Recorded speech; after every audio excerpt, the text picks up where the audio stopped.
Hi guys, ഇന്ന് എനിക്ക് നിങ്ങളോട് കുറച്ച് കാര്യങ്ങൾ ഷെയർ ചെയ്യാനായിട്ടുണ്ട്. എല്ലാവരും ഒന്ന് കേൾക്കണം കേട്ടോ. വേറെ ഒന്നുമല്ല, നമ്മൾ ഇക്കാലങ്ങളിൽ ന്യൂസുകളിൽ കാണപ്പെടുന്ന ഒരു പേടി സ്വപ്നമാണ് യുവാക്കള് ലഹരിയിൽ അടിമപ്പെട്ടിട്ട് സ്വന്തം ഫാമിലിനെ കൊലപ്പെടുത്തി, അതേപോലെ തന്നെ പെങ്ങന്മാരെ അല്ലെങ്കിൽ അമ്മമാരെ ബലാത്സംഗം ചെയ്യപ്പെടുന്നു, ലഹരിയിൽ ബോധമില്ലാതെ ചെയ്യുന്നു. അങ്ങനെ ഒത്തിരി ന്യൂസുകൾ നമ്മളിപ്പോൾ കാണുന്നുണ്ടല്ലോ. സത്യം പറഞ്ഞാൽ എനിക്ക് ന്യൂസുകൾ വായിക്കാൻ തന്നെ പേടിയാണ്. കാരണം ഇപ്പോഴത്തെ എല്ലാ ന്യൂസിലും ഓരോ ദിവസം ലഹരിനെ പറ്റിയിട്ടുണ്ട് കേട്ടോ. ലഹരി ഉപയോഗിച്ചിട്ട് ഏതെങ്കിലും ഒരു യുവാക്കൾ അല്ലെങ്കിൽ യുവതികള് ആരെങ്കിലുമൊക്കെ കൊലപ്പെടുത്തുന്ന ന്യൂസുകളാണ് എല്ലാ ദിവസവും ഇപ്പൊ കണ്ടോണ്ട് വരുന്നത്. അപ്പൊ ഇതിനെല്ലാം അടിത്തറയെന്ന് പറയുന്നത് നമ്മുടെ ലഹരിയാണ്, അല്ലേ? ലഹരി നമുക്ക് കഴിച്ചൂടാ എന്ന് എല്ലാവർക്കും അറിയാം, എന്നിട്ട് പോലും എല്ലാവരും അത് കഴിക്കുകയും ചെയ്യും. ഞാൻ ലഹരി എന്ന് ഉദ്ദേശിച്ചത് നമ്മുടെ MDMA ആവട്ടെ, മയക്കുമരുന്നാവട്ടെ, മദ്യപാനം ആവട്ടെ, പുകവലി ആവട്ടെ, ഇതെല്ലാം ലഹരി പദാർത്ഥത്തിൽ ഉൾപ്പെടും കേട്ടോ. അപ്പൊ ഇതെല്ലാം നമുക്ക് ദോഷമാണെന്ന് അറിഞ്ഞിട്ട് കൂടിയാണ് നമ്മൾ ഇതെല്ലാം കഴിക്കുന്നത്, അല്ലേ? അപ്പൊ ഇത് കഴിക്കുന്നതിലൂടെ നമ്മുടെ ശരീരത്തിൽ ഒത്തിരി പ്രശ്നങ്ങൾ ഉണ്ടാവാം. അതേപോലെ തന്നെ നമ്മുടെ കുടുംബങ്ങളിൽ അതിലേറെ പ്രശ്നങ്ങൾ ഉണ്ടായേക്കാം കേട്ടോ. ആരും പുറത്തു പറയാത്ത ഒത്തിരി പ്രശ്നങ്ങൾ എല്ലാവരെയും കുടുംബങ്ങളിൽ ഉണ്ടായേക്കാം. എന്നാൽ എനിക്കിത് പറയാനായിട്ട് അർഹതയാണ് ഞാൻ. കാരണം എന്ന് വെച്ചാല് എന്റെ കുടുംബങ്ങളിൽ ഇങ്ങനെ ഒത്തിരി പ്രശ്നങ്ങൾ ഞാൻ കണ്ടിട്ടുണ്ട് കേട്ടോ. വേറെ ഒന്നുമല്ല, എന്റെ സ്വന്തം അച്ഛൻ തന്നെ കുടിച്ചിട്ട് വരുന്ന ഒരു കാലം ഉണ്ടായിരുന്നു കേട്ടോ. അപ്പം ഞാനൊരു കുഞ്ഞായിരുന്ന സമയങ്ങളിൽ അച്ഛൻ എപ്പോഴും ജോലിക്ക് പോയിട്ട് തിരിച്ചു വരുന്നത് കുടിച്ചിട്ടാണ്. അപ്പം എനിക്ക് സന്ധ്യയാവാൻ പേടിയാണ്. എനിക്ക് ഏറ്റവും കൂടുതൽ ഇഷ്ടമുള്ളത് സ്കൂളിൽ പോകാനായിരുന്നു. കാരണം സ്കൂളിൽ പോയിട്ട് ഞാൻ സന്തോഷമായിട്ടിരിക്കും. തിരിച്ച് വീട്ടിൽ വന്ന് വൈകുന്നേരങ്ങളിൽ അച്ഛൻ കുടിച്ചിട്ട് വരും, വീട്ടിൽ പ്രശ്നങ്ങൾ ഉണ്ടാക്കും. എനിക്കത് ഭയങ്കര പേടി സ്വപ്നമായിരുന്നു കേട്ടോ. അതുകൊണ്ടാണ് ഞാൻ ഈ കാര്യം എനിക്ക് തന്നെ നിങ്ങളോട് പറയണമെന്ന് തോന്നിയത്. മനസ്സിലായോ? ഞാൻ എന്റെ ജീവിതാവസ്ഥയും കൂടി നിങ്ങളോടുമായിട്ട് ഷെയർ ചെയ്യാണ് കേട്ടോ. അപ്പൊ ഇതായിരുന്നു എന്റെ ഏറ്റവും വലിയ പേടി സ്വപ്നം. എനിക്ക് സമാധാനമില്ല, എപ്പോഴും ടെൻഷനാണ്. എക്സാമിന്റെ തലേന്ന് പോലും ഞാൻ ടെൻഷൻ അടിച്ച് ഇതിനെപ്പറ്റി. കാരണം രാവിലെകളിൽ അച്ഛൻ ജോലിക്ക് പോകും, ആ സമയങ്ങളിൽ എനിക്ക് ഭയങ്കര ഹാപ്പിയാണ്, ഞാൻ സ്കൂളിൽ പോകുന്ന ടൈം. പക്ഷെ വൈകുന്നേരങ്ങളിൽ ജോലി കഴിഞ്ഞിട്ട് കുടിച്ചു വരുന്ന അച്ഛനെ ഞാൻ പേടിച്ച് നോക്കിക്കൊണ്ടിരിക്കുന്ന അത്രയ്ക്കും ഭയപ്പെട്ടിട്ടുണ്ട് കേട്ടോ. കാരണം കുടിച്ചിട്ട് വരുന്ന അച്ഛനെ എനിക്ക് ഒട്ടും ഇഷ്ടമല്ലായിരുന്നു. അപ്പം അങ്ങനെ ഒരു അനുഭവം എനിക്ക് ഉണ്ടായിട്ടുണ്ട്. അപ്പൊ നിങ്ങൾക്ക് എല്ലാവർക്കും അങ്ങനെ ഉണ്ടായി ഇരിക്കുമെന്ന് എനിക്കറിയാം. ആരും തുറന്നു പറയില്ല. എല്ലാവരുടെ വീടുകളിലും ഇങ്ങനെ ഒത്തിരി പ്രശ്നങ്ങൾ ഉണ്ടായേക്കാം കേട്ടോ. ഇപ്പൊ കൊച്ചു മക്കൾക്ക് വരെ, ഇപ്പൊ വളർന്നു വന്ന മക്കൾക്ക് വരെ MDMA എന്താണ്, മദ്യപാനം എന്താണ്, പുകവലി എന്താന്ന് വരെ അറിയാം. കൊച്ചു മക്കൾ ഇതൊക്കെ ഉപയോഗിക്കുന്നുണ്ടോന്ന് പോലും സംശയമാണ് കേട്ടോ. കൊച്ചു മക്കളാകട്ടെ ആദ്യമായിട്ട് ലഹരി ഒന്ന് രുചിച്ചു നോക്കണം എന്ന് എല്ലാവർക്കും ഒരു ആഗ്രഹം ഉണ്ടായിരിക്കും. അപ്പൊ കൂട്ടുകാരിൽ നിന്നോ അതോ വേറെ ആരെങ്കിലും കയ്യിൽ നിന്നോ ഈ മദ്യം മേടിച്ച് നമ്മളൊന്ന് ആദ്യം ഒന്ന് ടേസ്റ്റ് ചെയ്ത് നോക്കും. അത് കഴിച്ചതിന് ശേഷം പിന്നീട് വീണ്ടും വീണ്ടും കഴിക്കാനായിട്ട് തോന്നും. പിന്നെ അതിന് അടിമയായിട്ട് മാറുകയാണ് കേട്ടോ. പിന്നെ അതിന് അടിമയായിട്ട് മാറിയിട്ട് അതിനേക്കാൾ കൂടിയ മരുന്നുകൾ ഉപയോഗിച്ചിട്ട്, എന്താ പറയാ, നമ്മളെ സ്വന്തം അമ്മയെന്നില്ലാതെ പെങ്ങളെന്നില്ലാതെ ഒത്തിരി ബലാത്സംഗങ്ങൾ നടക്കുന്നുണ്ട്. നമ്മുടെ സമൂഹത്തിൽ തന്നെ നടക്കുന്നുണ്ട്, നിങ്ങൾക്ക് അറിയായിരിക്കുമല്ലോ. അപ്പൊ ഇതെല്ലാം ലഹരിക്ക് പുറത്താണ് കേട്ടോ. ലഹരി കഴിച്ചതിന് ശേഷം നമുക്ക് ബോധം ഉണ്ടെങ്കിൽ നമ്മൾ സ്വന്തം പെങ്ങളെ അല്ലെങ്കിൽ സ്വന്തം അമ്മമാരെ ആരെങ്കിലും പീഡിപ്പിക്കുമോ? ബോധം ഇല്ലാണ്ടായിട്ട് ഇങ്ങനെയൊക്കെ ചെയ്യുന്ന ഒത്തിരി ആൾക്കാരുണ്ട് കേട്ടോ നമ്മുടെ സമൂഹങ്ങളിൽ. പിന്നീടത്തെ കാര്യമാണെന്ന് വെച്ചാല് ഫാമിലീസിനെ കൊലപ്പെടുത്തുന്നത്. അതും അങ്ങനെ തന്നെയാ. നമ്മളെ ഇത്രയും നാളും എന്താ പറയാ, ഒരു 10 മാസം ചുമന്ന് പ്രസവിച്ച ഒരമ്മ ഒരു കുട്ടീനെ നല്ല രീതിയിൽ നോക്കി വളർത്തിക്കൊണ്ടുവരാണ് കേട്ടോ. ഒരു അച്ഛനും അമ്മയും കൂടി നോക്കി അതിന് വിദ്യാഭ്യാസം നൽകി നല്ല രീതിയിൽ വളർത്തിക്കൊണ്ടുവന്ന മകൻ വലുതായതിനു ശേഷം ലഹരി കഴിക്കാൻ തുടങ്ങി, അതിന് അടിമപ്പെട്ടിട്ട് സ്വന്തം അച്ഛനെ അമ്മേനെയും കൊല്ലണോന്ന് വെച്ചാലേ ആ മകന്റെ ഉള്ളിൽ എന്താണുള്ളത്? ലഹരി ആയിരിക്കും. അല്ലാതെ ഒരു മകൻ എങ്ങനെയായാലും സ്വന്തം അച്ഛനെ അമ്മേനെയും കൊല്ലാനായിട്ട് പറ്റുമോ? അങ്ങനെയൊക്കെ പറ്റും. ഇപ്പോഴത്തെ കാലഘട്ടത്തിൽ എത്ര കൊലപാതകങ്ങളാണ് നടക്കുന്നത്. ഞാൻ ആരെയും പേരെടുത്ത് പറയുന്നില്ല, ഒത്തിരി ഉണ്ട്. നിങ്ങൾക്ക് എല്ലാവർക്കും അറിയായിരിക്കും. ന്യൂസുകൾ കാണാൻ തന്നെ എനിക്ക് പേടിയാണ്. അത്രയ്ക്ക് പേടി സ്വപ്നമാണ് കേട്ടോ.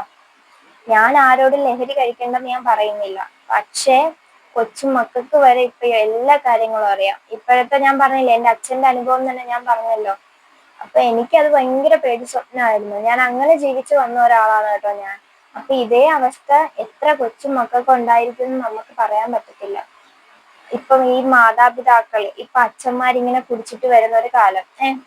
അപ്പൊ ഈ കൊച്ചുങ്ങൾക്ക് ഉണ്ടാകുന്ന ഈ ടെൻഷൻ, ഇത് വളർന്ന് വളർന്ന് വരുന്തോറും ഒരു ടെൻഷൻ കൂടി കൂടി വന്ന് കൊച്ചുങ്ങൾക്ക് എന്തെങ്കിലും സംഭവിച്ചു പോയാലോ? അങ്ങനെ ഉണ്ട് കേട്ടോ. കാരണം ഞാൻ ഒത്തിരി ടെൻഷൻ അടിച്ചിട്ടുള്ള ഒരു കാലം ഉണ്ടായിരുന്നു. കാരണം എനിക്ക് കുടിച്ചിട്ട് വരുന്ന അച്ഛനെ എനിക്ക് അത്രയ്ക്കും പേടിയാണ്. അതേപോലെ എത്ര കുടുംബങ്ങളിൽ അങ്ങനെ ഉണ്ടായിരിക്കുമെന്നറിയോ? മദ്യപാനത്തിലൂടെ എത്ര കുടുംബങ്ങൾ നശിച്ചു പോകുന്നുണ്ടെന്നറിയോ?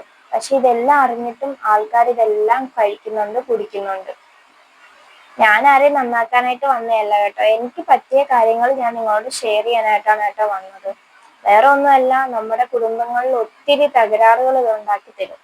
അതേപോലെ തന്നെ അനിയത്തി ഏതാ, അമ്മ ഏതാ, പെങ്ങൾ ഏതാന്ന് പോലും അറിയാത്ത രീതിയിലേക്ക് മാറും ഈ ലഹരിക്ക് അടിമപ്പെട്ടു കഴിഞ്ഞാൽ. ഇപ്പോഴത്തെ കൊച്ചു മക്കൾ വരെ ഇതൊക്കെ ഉപയോഗിക്കുന്നുണ്ട് കേട്ടോ. എനിക്ക് ഈ കൊച്ചു മക്കളോട് പറയാനുള്ളത്, നിങ്ങൾ നിങ്ങളെ വീട്ടിൽ ഇരിക്കുന്ന അച്ഛനെ അമ്മേനെ ഒന്ന് ആലോചിച്ച് നോക്ക്. 10 മാസം ചുമന്ന് നിങ്ങളെ കഷ്ടപ്പെട്ട് പ്രസവിച്ച ഒരു അമ്മ, പിന്നെ അമ്മയും അച്ഛനും കൂടി നിങ്ങളെ കഷ്ടപ്പെട്ട് വളർത്തി വലുതാക്കി സ്കൂളിൽ വിട്ട് പഠിപ്പിച്ച് വലുതാക്കിക്കൊണ്ട് വരും. അതിനിടയ്ക്കാണ് നിങ്ങൾ ഈ ലഹരിക്ക് അടിമപ്പെട്ടു പോകുന്നത്. അപ്പൊ നിങ്ങൾ നിങ്ങളെ സ്വന്തം അച്ഛനും അമ്മേന്റെ അവസ്ഥ നിങ്ങളൊന്ന് ആലോചിച്ച് നോക്കണം. അവരെന്ത് കഷ്ടപ്പെട്ടാ നിങ്ങളെ വളർത്തുന്നത്? അതും കൂടി നിങ്ങൾ ചിന്തിച്ചു നോക്കണം കേട്ടോ. നിങ്ങൾക്ക് ഒരു രസമായിട്ട് ഇതൊക്കെ തോന്നും, പിന്നീട് അത് ഭയങ്കരമായ വലിയൊരു അവസ്ഥയിലേക്ക് മാറും. അതുകൊണ്ട് മാക്സിമം കൊച്ചു മക്കളോടാണ് എനിക്ക് പറയാനുള്ളത്, ഇതൊന്നും ഉപയോഗിച്ച് നോക്കല്ലോ കേട്ടോ. നമ്മൾ ആദ്യം ഒരു പുതുമയ്ക്ക് വേണ്ടി ഒന്ന് ഉപയോഗിച്ച് നോക്കും, പിന്നീട് അതിന് അടിമപ്പെട്ടു പോകും. അവസാനം നമ്മുടെ ജീവിതം തന്നെ ഇതിൽ നിന്ന് നഷ്ടപ്പെട്ടു പോകും കേട്ടോ. ഞാൻ പറഞ്ഞല്ലോ, കൊച്ചു മക്കളോടാണ് ഞാൻ കൂടുതലായിട്ടും പറയുന്നത്. കാരണം ഇപ്പോഴത്തെ കൊച്ചു പിള്ളേര് വരെ ഇതൊക്കെ ഉപയോഗിക്കും. പിന്നീട് എനിക്ക് നിങ്ങളോട് പറയാനുള്ളത് എന്താന്ന് വെച്ചാൽ, മാതാപിതാക്കൾ ഈ കൊച്ചു മക്കളെ എന്ന് വെച്ചാല് എന്താ പറയാ, സ്കൂളിൽ പോണ മക്കളെ പോലും നിങ്ങൾ സൂക്ഷിക്കണം. ഇങ്ങനെ എന്തെങ്കിലും കാര്യങ്ങളിലേക്ക് പോകുന്നുണ്ടോ എന്ന് നോക്കണം കേട്ടോ. നമ്മൾ വിചാരിക്കും അവർ കൊച്ചു മക്കളല്ലേ, അവർക്ക് അതൊന്നും അറിയില്ലെന്ന്. അങ്ങനെയല്ല, ഇപ്പോഴത്തെ കാലത്ത് പിള്ളേർക്ക് എല്ലാ കാര്യങ്ങളും അറിയാം.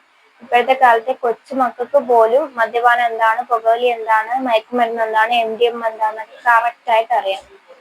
അതേപോലെ തന്നെ ഇപ്പോഴത്തെ പിള്ളേര് ഫുള്ള് ഫോണിൽ കളിക്കുന്ന ആൾക്കാരാണ്. അറിയാലോ, കളിക്കുന്ന പിള്ളേരാണ്. ഫോണിൽ എല്ലാ കാര്യങ്ങളും അറിയാവുന്ന പിള്ളേരാണ് കേട്ടോ ഇപ്പോഴത്തെ. അതുകൊണ്ടാണ് ഞാൻ നിങ്ങളടുത്ത് പറയുന്നത്, മാതാപിതാക്കൾ കൊച്ചുമക്കളെ നല്ല രീതിക്ക് ശ്രദ്ധിക്കുക. നിങ്ങൾ വിചാരിക്കും ഞാനൊരു നന്മമരമായിട്ട് ഇവിടെ വന്നിരുന്ന കാര്യങ്ങൾ സംസാരിക്കുകയെന്നല്ല. ഇപ്പോഴത്തെ നമ്മുടെ ന്യൂസുകൾ കാണാൻ തന്നെ പേടിയാണ്. അപ്പൊ ഇനി വളർന്നു വരുന്ന തലമുറ ഇങ്ങനെ ഒരിക്കലും ആവരുത് എന്ന് നമ്മൾ വിചാരിച്ച നടക്കും. എന്താ, ഇപ്പോഴത്തെ കൊച്ചു മക്കള് പോലും ഇതൊക്കെ ഉപയോഗിക്കുന്നുണ്ട്. അപ്പൊ എല്ലാ മാതാപിതാക്കളും കൊച്ചുമക്കളും നല്ല രീതിക്ക് ശ്രദ്ധിക്കണം കേട്ടോ. നമ്മൾ വിചാരിക്കും നമ്മുടെ മക്കൾ അങ്ങനെയൊന്നും അല്ലെന്ന്. അങ്ങനെയൊന്നും വിചാരിക്കാൻ പാടില്ല കേട്ടോ. ഇപ്പൊ വളർന്നു വരുന്ന പിള്ളേര് കൂടുതലായിട്ടും മൊബൈലാണ് കേട്ടോ ഉപയോഗിക്കുന്നത്. അപ്പൊ ഈ മൊബൈലിൽ കൂടി ഇവർക്ക് ഇപ്പൊ അറിയാത്ത കാര്യങ്ങളായിട്ട് ഒന്നും തന്നെയില്ല. അതേപോലെ തന്നെ ഈ കൊച്ചുമക്കൾ ഇതൊക്കെ ഉപയോഗിക്കുന്നുണ്ടെന്ന് അറിയത്തില്ല. അപ്പൊ ഇനി വളർന്നു വരുന്ന തലമുറയെങ്കിലും ഇതെല്ലാം ഉപേക്ഷിക്കണം കേട്ടോ. അപ്പൊ നിങ്ങൾ മാതാപിതാക്കൾ ഇതെല്ലാം ശ്രദ്ധിക്കണം കേട്ടോ. എന്റെ മോൻ അങ്ങനെയൊന്നും ചെയ്യില്ല, അല്ലെങ്കിൽ എന്റെ മകൾ അങ്ങനെയൊന്നും ചെയ്യില്ല എന്ന് വിചാരിക്കരുത്. നല്ല രീതിയിൽ സംരക്ഷിച്ച് മക്കളെ വളർത്താം. വളർത്തി വലുതായി വരുന്ന മക്കളാണ് കേട്ടോ ഈ ലഹരിക്ക് അടിമപ്പെട്ട് പോകുന്നത്. പോയിക്കഴിഞ്ഞാൽ പിന്നെ നമ്മുടെ ജീവിതം പോയി. എല്ലാവർക്കും അറിയായിരിക്കുമല്ലോ, ലഹരിക്ക് അടിമപ്പെട്ട് പോയിക്കഴിഞ്ഞാൽ അതില്ലാത്ത എന്താ പറയാ, ഞാൻ പറഞ്ഞില്ലേ എന്റെ അച്ഛന്റെ കാര്യം. എന്റെ അച്ഛന്റെ അവസ്ഥ പോലെ ഓരോ വീട്ടിലും ഉണ്ടായിരിക്കാം, ആരും തുറന്നു പറയുന്നില്ലെന്ന് മാത്രം. ഇപ്പൊ എന്താ പറയാ, ലഹരിക്ക് അടിമപ്പെട്ട് പോയി കഴിഞ്ഞാൽ അതിൽ നിന്ന് തിരിച്ചു വരാൻ ഭയങ്കര ബുദ്ധിമുട്ടാണ് കേട്ടോ. അതിലേക്ക് നമ്മൾ പോയി കഴിഞ്ഞാൽ പിന്നെ അതില്ലാതെ നമുക്ക് ജീവിക്കാൻ പറ്റാത്ത അവസ്ഥയിലേക്കും പോവാം. അപ്പൊ നിങ്ങൾ എല്ലാവരും ഞാൻ ഈ പറഞ്ഞത് ശരിയാണോ ഇല്ലെന്ന് നിങ്ങൾ തന്നെ ഒന്ന് ആലോചിച്ച് നോക്കുക. പിന്നെ ഇപ്പൊ വളർന്നു വരുന്ന കൊച്ചുമക്കള് ഒരിക്കലും ഇതൊന്നും ഉപയോഗിക്കരുത് കേട്ടോ. എനിക്ക് ഈ കൊച്ചുമക്കളോടാണ് കേട്ടോ പറയാനുള്ളത്. കാരണം സ്കൂളുകളിൽ പഠിക്കുന്ന കൊച്ചുമക്കൾ ഇവരൊക്കെ ഇതൊക്കെ ഉപയോഗിക്കുന്നുണ്ടോ നമുക്ക് പറയാൻ പറ്റത്തില്ല. നമ്മൾ വിചാരിക്കും ഇവരൊന്നും ഉപയോഗിക്കില്ലെന്ന്. ഇതൊക്കെ അറിയാത്ത പിള്ളേരൊന്നും അല്ല കൊച്ചുമക്കള് സ്കൂളുകളിൽ പഠിക്കുന്നത്. അപ്പൊ നമ്മള് എന്താ പറയാ, ഇതൊക്കെ ഉപയോഗിക്കുന്നതിന് മുമ്പ് നമ്മളെ വീട്ടിൽ ഇരിക്കുന്ന അച്ഛനമ്മേനെ ആലോചിച്ച് നോക്കുക. നിങ്ങള് എന്ത് കഷ്ടപ്പെട്ടാ നിങ്ങളെ സ്കൂളുകളിലേക്ക് അയക്കുന്നത്. അപ്പൊ ഇതെല്ലാം എന്റെ വീഡിയോസ് കാണുന്ന കൊച്ചു മക്കൾക്ക് വേണ്ടിയിട്ടാണ് കേട്ടോ ഞാൻ ഇങ്ങനെ പറയുന്നത്. നിങ്ങളൊന്നും ഒരിക്കലും ഇങ്ങനെയുള്ള കാര്യങ്ങളിലൊന്നും ചെന്ന് പെടലും കേട്ടോ. നമുക്ക് ആദ്യം തോന്നുന്ന ഒരു സന്തോഷം എപ്പോഴും തോന്നണമെന്നില്ല. കുറെ നാൾ കഴിയുമ്പോൾ നമ്മള് അതിനെ ആലോചിച്ച് ദുഃഖിക്കും. അപ്പൊ നമ്മുടെ ജീവിതം നമ്മുടെ കയ്യിൽ ഉണ്ടായിരിക്കില്ല. അതുകൊണ്ടാണ് ഞാൻ ഇങ്ങനെ പറയുന്നത്. കൊച്ചുമക്കളാകട്ടെ, എന്റെ വീഡിയോ ഇപ്പൊ കണ്ടുകൊണ്ടിരിക്കുന്ന കൊച്ചുമക്കളാവട്ടെ, ആരും ഇതൊന്നും ഒരിക്കലും യൂസ് ചെയ്യാൻ പോകില്ല കേട്ടോ. യൂസ് ചെയ്താൽ പോയി, നമ്മുടെ ജീവിതം പോയി.